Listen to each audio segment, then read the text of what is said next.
కష్టం వచ్చినప్పుడు, ఇబ్బంది వచ్చినప్పుడు, ఏది చేసినా చేయకపోయినా ప్రార్థన చేయడం మాత్రం మానకండి. ఎందుకంటే ప్రార్థన మన జీవితాన్ని మార్చేస్తుంది. అలాంటి పరిస్థితుల్లో బై మిస్టేక్ కూడా మన బాధని ఎవరితో పడితే వాళ్ళతో షేర్ చేసుకోకండి. వాళ్ళ ముందు ఏడ్చితే వాళ్ళు కొంచెం ఆదరిస్తారని చెప్పి మనుషుల ముందు మన బాధను చూపించకండి.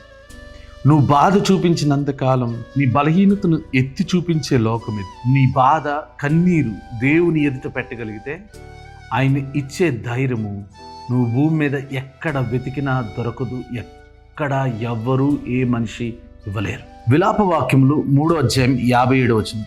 నేను నీకు మొరలేడిన దినమున నీవు నా యొద్దకు వచ్చితివి, భయపడకుమి అని నీవు చెప్పితివి. భయపడకు అని భూమి మీద ఏ మనిషి చెప్పినా నమ్మలేం, కానీ దేవుడు భయపడకు అన్నాడు అనుకోండి, మరణానికి కూడా భయపడాల్సిన అవసరం లేదు, దేనికి భయపడాల్సిన అవసరం లేదు. ఎందుకంటే ఆయన భయపడకు అని ఒట్టి మాటలతో చెప్పేవాడు కాదు, బాధపడకు అని ఒట్టిగా చెప్పేవాడు కాదు. మార్తతో బాధపడకు, నీ సహోదరుడు తిరిగి వస్తాడని చెప్పాడు.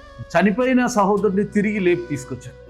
దేవుడు ఏదైనా వాగ్దానం చేశాడంటే ఆ వాగ్దానాన్ని నెరవేర్చడానికి సమర్థుడు. అలాగే నువ్వు దేవుని ఎదుట వాగ్దానాన్ని పట్టుకుని ప్రార్థించగలిగితే కష్టమైన సమస్య అయినా, అది ఎంత పెద్ద సమస్య అయినా సరే, భయపడకు ఆయన పలుకుతున్నాడు.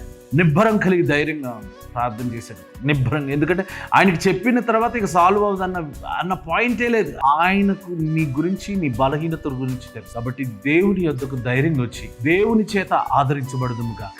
God bless you.